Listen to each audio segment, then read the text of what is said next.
Ustadz Muhammad dan Mbak Lina. Kita berada di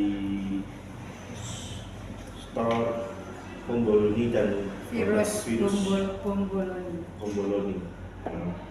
Ini saya bersama ownernya. Buka store ini sudah berapa lama? Ini sudah jalan tahun kedua. Tahun kedua. Sudah berapa tahun? 2 tahun. 2 tahun. Kira-kira punya ide membuka ini dari mana? Idenya bikin bakery ini?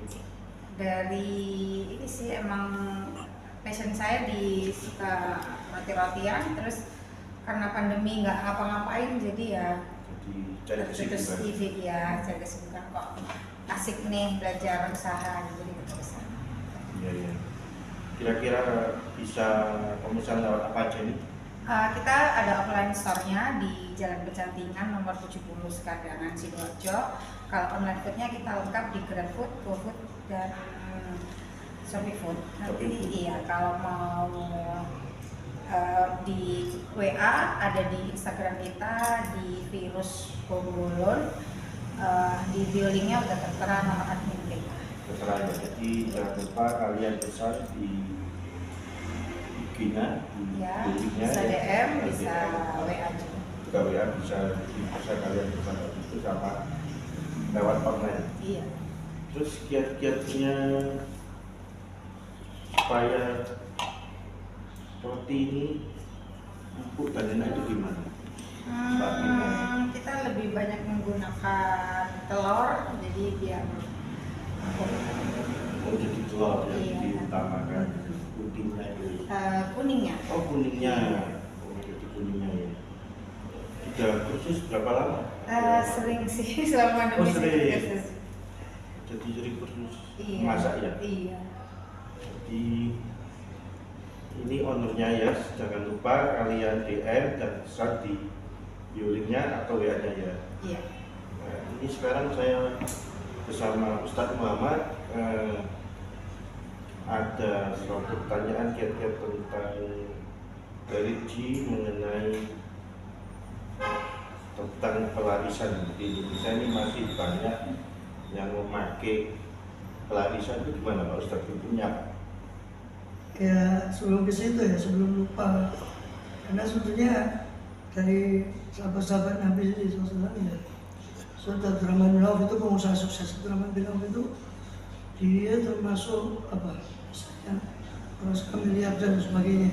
Di hijrah ke Madinah itu kosong. Dia minta ditunjukkan pasar sebagainya. Nah di situ ada tips sebetulnya dari Abdurrahman bin Auf. Kok bisa dia itu menjadi demikian sukses usahanya? Kata Abdurrahman bin Auf, saya ini tidak jual kecuali cash, dan saya tidak mengambil banyak. Apa yang saya untung, sekiranya untung saya lepas. Kalau kita kan cari untung yang terlalu, tapi nggak jalan karena itu. Nah Abdurrahman bin Auf itu sebaliknya, ya, untung sedikit pokoknya jalan ya lepas. Dan juga dia cash, karena kalau kredit atau utang ya repot juga. Tapi kan masalahnya sebelum ke masalah penglarisan, sebenarnya kan ya memang cenderung ya nggak semua masyarakat sih. Saya juga pernah survei juga, kalau di masyarakat kita yang zaman serba teknologi itu masih seperti itu. Nah, sebelum misalnya yang realistis saja lah. Artinya dari sahabat Nabi, dari Rasul sendiri SAW, beliau modal kejujuran dan sebagainya, amanat itu jadi mainkan. Orang sekarang kalau orang tua kita dulu bilang jujur itu mujur, sekarang jujur itu ajur gitu. Itu sebenarnya banyak dari pendidikan beliau SAW yang sebetulnya nggak perlu kita ke arah. Ya kalaupun namanya hubungan dengan yang Maha Kuasa ya agama kita sudah jelas. Artinya melalui yang wajib, sholat, ada macam-macam, sholat sunnah kita bisa, ada sholat hajat, untuk doa, untuk bacaan Quran. Memang ada beberapa cenderung seperti sebagian ulama mengambil ayat yang temanya syifa, penyembuhan. Memang tidak ada hadis dari Rasulullah SAW ya, tentang ayat itu syifa, ayat penyembuhan. Jadi para ulama mengambil itu beberapa ayat temanya kesembuhan, diambil Quran, dibaca untuk dengan memohon kepada Allah SWT ya, dengan kemuliaan pada Quran ini, ayat Quran, minta kesembuhan dengan tema ayat kesembuhan. Subhanallah, memang mujarab, sudah ratusan tahun ayat itu diamalkan ya. Itu misalnya, itu salah satu contoh ya.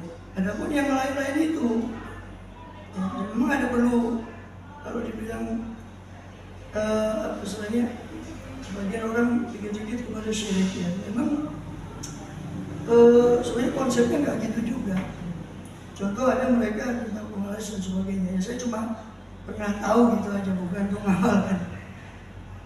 Ada yang gunakan ya, kita itu melakukan sebab jin dan sebagainya. Soalnya nggak otomatis orang itu berteman dengan jin kemudian dia syirik, karena syirik itu intinya menduakan Allah.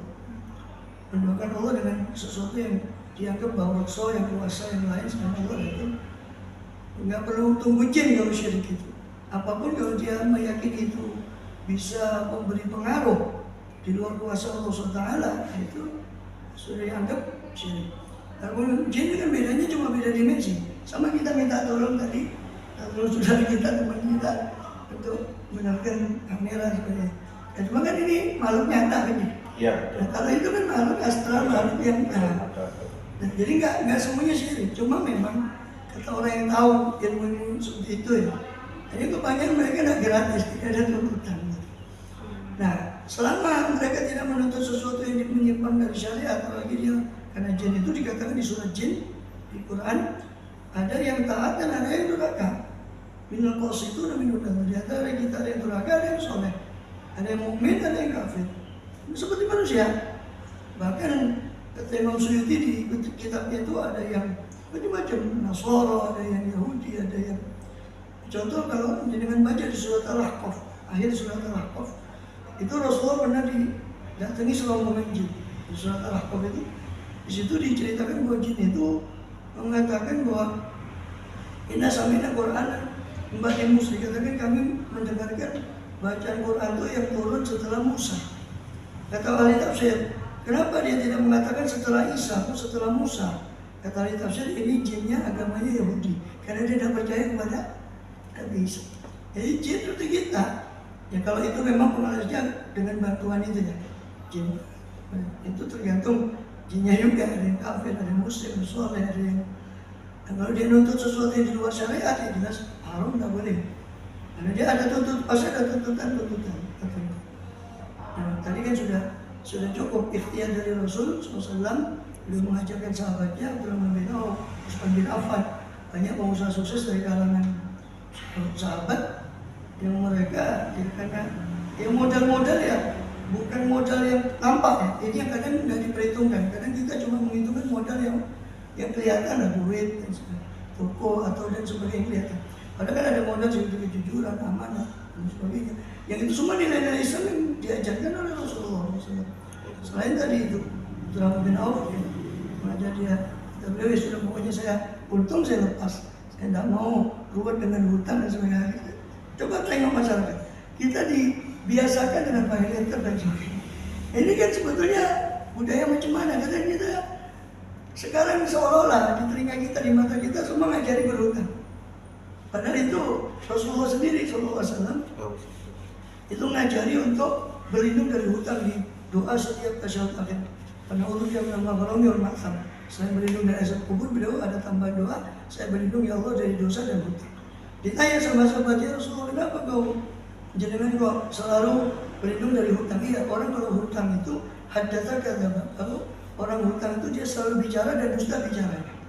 Oh ada bakal orang kalau hutang itu dia pasti janji dan akan meleset janji. Ya, jadi artinya hutang itu bisa menjerumuskan ke dosa-dosa yang lain. Maka Rasulullah SAW dalam doanya, ternyata yang beliau berlindung saya neraka azab siksa kubur. Beliau berlindung dari hutang dan dosa. Benar bangun dan bangun.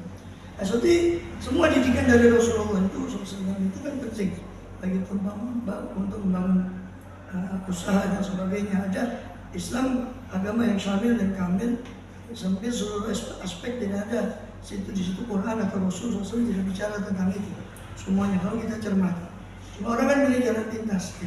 Katanya dengan yang sesuatu yang di luar nalar yang katanya ya mungkin bisa mendatangkan keuntungan sesaat, tapi kalau didalami lagi. Ya. Nah, kalau logikanya gini, kalau memang itu bisa memperkaya dengan dukunya, kenapa tidak dukunya pakai sendiri? Itu logika yang sehat, nggak usah pakai dalil. Ya, selain tadi sudah saya jelaskan tentang itu. Jadi intinya tergantung ritualnya juga, tergantung juga kalau kepada jin itu ya. Memang ya banyak itu atau kebanyakan memang mengarah kepada yang negatif. Cuma dihindari. Ya karena dengan akidah itu kan berpengaruh. Mau tidak mau kan? Dengan akidah kita aja jangan nggak usah jauh-jauh yang gaib ya. HP. Sekarang kayak nggak bawa HP itu kayak gimana gitu kan? Orang gitu nggak bawa jimat, gimana?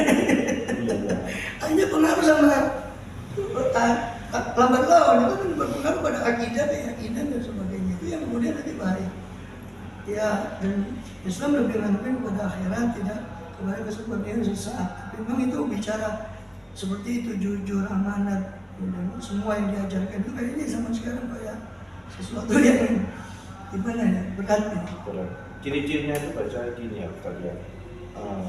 Kata-kata orang ya, kalau ciri yang memakai lisan itu kan banyak pengunjungnya, nggak stop-stop. Terus di saat dimakan itu nggak enak. Makanya kadang-kadang orang sebelum makan kan harus mengucapkan Bismillah dulu.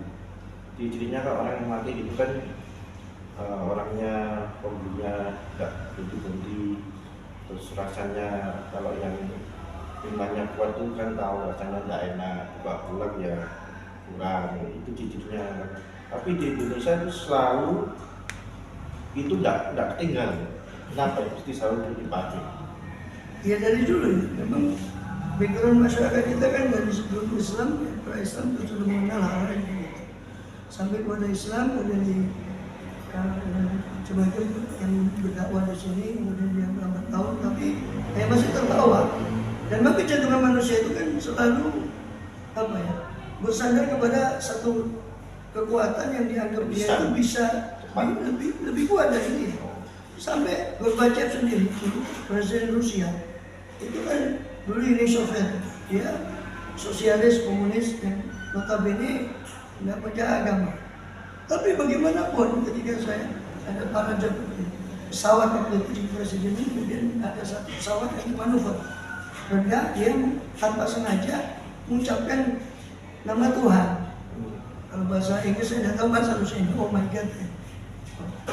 Notabene dia orang yang nggak percaya sama Tuhan, tapi memang nggak bisa dibohongi. Fitrah manusia itu apa ya, memiliki keyakinan pada sesuatu kekuatan yang dianggap orang dia menganggap itu sesuatu yang supranatural, sesuatu yang hebat. Nah, di situ agama Islam, agama itu mengarahkan bahwa yang dimaksud yang membawa semuanya, yang menguasai semuanya, itu kembali kepada Allah SWT. Adapun kepercayaan tentang itu fitrah manusia. Kemudian di sini budaya background sebelum pra-Islam itu juga memang sudah mendukung itu. Mungkin jadi ke bawah. Ya tergantung orangnya juga sih. Itu makanya kuat-kuat iman itu tadi. Kalau memang iman tak kuat, dia akan lari kepada sesuatu yang dia jalan pintas atau putus asaan. Makanya jangan lari kalau di Quran putus asa itu penyakitnya orang kafir, kata beliau. Kata Allah SWT. Wala yasuru ila ila qawlu kafirun. Dalam surat Yusuf itu. Hanya suatu yang dikecam, keputusasaan, gampang menyerah dan sebagainya. Sehingga akhirnya kalau sudah begitu larinya kepada jalan-jalan yang penting yang tidak ada apa ya, rotan akar pun jadi nggak ada rumput pun dia. Orang kalau tenggelam ya rumput pun dia tarik gitu. Apa saja yang dia anggap itu bisa mengeluarkan dia dari masalah yang mungkin ekonomi semuanya. Cara instan yang paling cepat ya. Ya tapi bahaya kalau dia ekonomi. Kembali lagi bahayanya kan nanti kan. Gak mungkin orang melakukan terus ada bahaya. Kalau gitu kan orang pada tobat semua kan gitu. Nah, sedangkan kebanyakan seksa itu kan banyak, walaupun ada sebagian yang Allah tampakkan di dunia, tapi kan kebanyakan di akhirat. Nah, itu kan butuh iman. Dan ketika orang iman itu lemah, ya disitulah masuk yang macam-macam itu. Dan termasuk sifat-sifat orang yang tidak beriman tadi, yang memutus asa dari rahmat Allah dan sebagainya. Nah, situ masuk yang macam-macam tadi. Masuk pengaruh negatif tadi. Harusnya mereka itu kan meningkatkan kualitas rasanya tinggi. makanan. Iya, yang realistis lah. Kan Rasulullah SAW juga mengajarkan beberapa. Seperti beliau sendiri, beliau juga dialamin, bahkan jauh sebelum beliau diangkat jadi Rasul kan gitu. Dan itu modal besar, tapi kan orang cuma karena tipisnya iman, dia cuma menghitung apa yang nampak. Sesuatu yang tidak nampak itu tidak dianggap sebagai satu modal, suatu yang diperhitungkan. Kayak sifat kepercayaan itu kan tidak nampak. Cuma kan orang paham, kalau orang dikenal sebagai percaya, amanat, sebagainya, orang pasti akan percaya pada dia gitu. Itu modal besar, tapi itu nggak diperhitungkan, yang diperhitungkan sesuatu yang apa ya? Beliau coba lihat ke Syam itu bawa dagangannya Siti Khadijah, beliau tidak punya modal. Siti Khadijah yang sebagai owner kasih modal beliau berangkat. Tapi berkat kejujuran pulang membawa foto yang berikat dan diceritakan sama Maisarah sendiri gitu. Kejujuran beliau SAW sendiri. Sehingga itu dan banyak lagi ya. Tidak lupa kepada Allah SWT ya. Daripada beliau mengajarkan segala sesuatu itu ada doa, mau makan, mau buka apa sih, masuk rumah, keluar rumah, mungkin masuk tempat usaha, itu ada doa. Beliau ajarkan semua itu SAW. Artinya itu sudah cukup dan itu realistis sekali gitu. Ya. Sesuatu yang paling realistis sebetulnya walaupun itu itu adalah Allah SWT. Saya pikir karena nggak kelihatan, orang nganggap itu kadang-kadang karena mungkin keputusasanya dianggap mana di mana Tuhan itu padahal Iya, padahal dia sendiri yang menjauh gitu. Tapi sebetulnya mereka itu seharusnya sudah tahu kalau ajaran itu kan kita dilarang, tapi kadang manusia itu Ya itu tadi godaan ya, iman tadi itu kembali apa ke imannya ya Pak, setidaknya nggak kurang atau gimana ya? ya pendidikan tentang keislaman, pendidikan tentang wawasan, tentang pendidikan umumnya, pendidikan agamanya. Karena iman kan tanpa ilmu kan tidak bisa. Kalau dia pendidikan dari agama ke agama itu lemah, ya tentu bagaimana dia bisa memperkuat imannya kan itu. Sedangkan la ilaha illallah saja butuh ilmu, kata Allah surat Muhammad SAW, fa'lam annahu la ketahuilah olehmu bahwa la ilaha illallah butuh ilmu. La ilaha illallah saja butuh ilmu, bagaimana yang lain sholat dan sebagainya. Kalau dia ada asupan daripada itu, dari mana dia mendapat iman gitu. Makanya kata Sayyidina Ali, kejahilan orang yang paling utama itu jahilnya dia tentang siapa Tuhan gitu. Kejahilan banget. Terus ini kita di sini ini disponsori oleh virus. Jadi di sini ada donat, rasa apa ini Mbak? Coklat ya? Coklat. Tolong dicoba Pak Ustaz. Kiat-kiat mengenai Mungkin ada amalan-amalan apa yang bisa saya amalkan, bisa di-sharing. Ya sudah kembali ke tadi ya. Tidak ada ibadah badaniah yang paling utama melebihi sholat. Dan Rasul sudah mengajarkan sholat hajat. Guru kita mengajarkan sholat hajat itu enggak pas butuh aja, tapi dia harian. Jadi setiap hari itu kan kita bisa duha ya. Iya. Nah, itu digabung niatnya. Duha itu gabung dengan sholat hajat, istiqoroh itu hajat yang harian. Kalau kita punya hajat sendiri nanti lain lagi. Mungkin sholat secara khusus untuk hajat khusus tadi. Ini istiqoroh hajat harian. Jadi hajat sama duha jadi satu. Ya jadi satu. Bahkan istiqoroh juga. Istiqoroh harian. Apa maksudnya istiqoroh harian? Jadi ya Allah, apa yang saya mau lakukan hari ini, urusan kerja, urusan apapun, akhirat saya, dunia saya, apa yang mau saya lakukan, yang saya punya tekad hari ini saya lakukan, tolong berkahi mudahkan.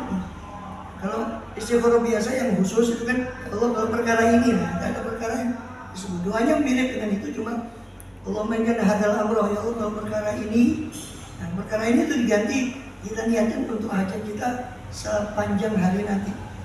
Juga hajat, boleh digabung 2 atau 3 niat, duha, istighfar, hajat. Sholatnya 2 rakaat aja. 2 rakaat aja, bisa 4 rakaat boleh, 2 rakaat boleh. Nah, dan kalau Allah juga menyuruh di Quran untuk doa dengan Asmaul Husna. Banyak, boleh misalkan menggunakan ya Fattah ya Razak. Fattah yang maha pembuka, ya Razak itu yang maha memberi rezeki. Ya Fattah ya Razak itu bisa diamalkan juga setelah duha atau lepas dari duha itu sendiri untuk wirid. Dan Rasul SAW mengajarkan kita maaf kita kamar kecil itu kan ada doa sampai hal yang kecil itu nggak putus hubungan. Itu intinya sebetulnya. Kita masuk ke tempat kerja, masuk ke rumah, keluar tempat kerja, keluar tempat dari rumah itu ada doa. Minimal kalau saya memberi tips biasanya ada pengajian yang sudah sepuh ya. Kalau untuk memori sudah menghafal itu sulit. Saya bilang bondo nih cuma Bismillah, alhamdulillah. Bismillah di awal, alhamdulillah di akhir. Nah, kalau syukur-syukur dia bisa menghafal doa-doa tertentu, sudah keluar rumah dan sudah ada doa tertentu yang bisa dihafal itu lebih bagus lagi. Artinya yang saya ingin juga katakan jangan jadikan Allah itu tambal butuh. Jadi kita butuh saja. Nah, resep dari Rasulullah SAW, ta'aruf ila Allah bil khair, ya reka bisujud. Berkenalan kamu kepada Allah waktu kau lapar, Allah pasti mengenalmu ketika kau sulit. Kita kan kebanyakan ya, ketika sulit baru. Ya. Pada resep dari Rasulullah begitu, berkenalan kau dengan Allah waktu kau luas, waktu kau lapar pasti. Itu kalimat bersyarat, pasti Allah akan mengenalimu waktu kau sulit. Gitu. Kalau masuk rumahnya orang, Ya, Assalamualaikum. sudah jelas. Ada orang yang Istiqnas ya. Itu di surah An-Nur sudah orang yang bisa dibawa. sudah diajarkan. Itu untuk istiqnas, izin dan bersalam. Fasta'nisu wa tusallimu. Ada dua, minta izin sama salam. Dan Rasul mengajarkan untuk tidak memandang dulu ke dalam rumah karena kata Rasul, izin itu sebetulnya dari pandangan. Ini samimawan katanya orang Jawa sama juga. Kita ungu-ungu, assalamualaikum tapi ungu ke dalam. Itu bukan suatu adab yang diajarkan. Adabnya berdiri di depan, karena izin itu dari minggi balil basor kata Rasulullah. Izin itu dari sisi pandangan. Nah ini kira-kira gimana Ustaz? Rasanya Ya sesuai tadi yang dikatakan gimana? ya. Alhamdulillah. Empuk terus Enak. kurang apa itu? Pas. Pas. Yang orang kan terlalu kalau terlalu manis sangat ya. Terus ya, agak. itu apa ini? Strawberry tea. Strawberry tea di mana kamu baca? Saya coba Coba. bismillah.